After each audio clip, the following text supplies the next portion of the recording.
শুধু এখানেই ঝগড়া নয়, সহি হাদিসে স্পষ্ট হয়েছে জাহান্নাম গিয়ে স্বামী স্ত্রী ঝগড়া লাগবে, প্রচুর ঝগড়া লাগবে।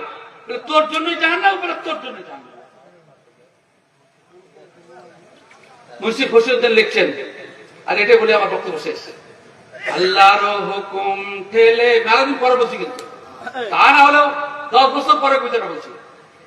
আল্লাহর হুকুম ঠেলে যে নারী বেপরদা হালে হাটে ঘাটে মাঠে নাচে যাবে, সকলের সামনেতে আখেরাতে বাগ যাতে সে নারীকে বড় সাজা দিবে।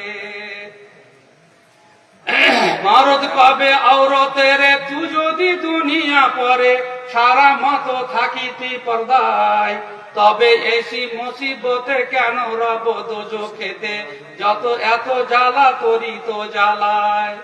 নারী কবে হয়ে খাফা, কি বলিছ বেওয়াফা, নির্দোষীকে কেন দোষ দাও, কি জন্যে হইয়া রোষ, আমাকে দিতেছ দোষ, বেহায়া নিজের দোষ গাও।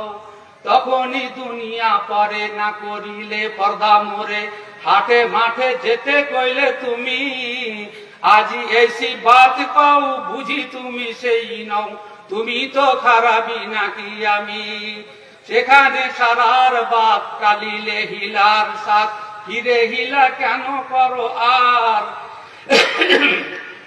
সেখানে সারার বাদ কালিলে হিলার সাথ, হিরে হিলা কেন করো আর, এই মতো বড় জুড়ি লেগে যাবে মারামারি, চড়াচড়ি ঝড়ের আকার। ঝগড়া করার যদি ইচ্ছা আছে, দুনিয়াতে ঝগড়া করছেন, ওখানেও ঝগড়া চলবে। সহিহ হাদিস, একদম সহিহ হাদিস।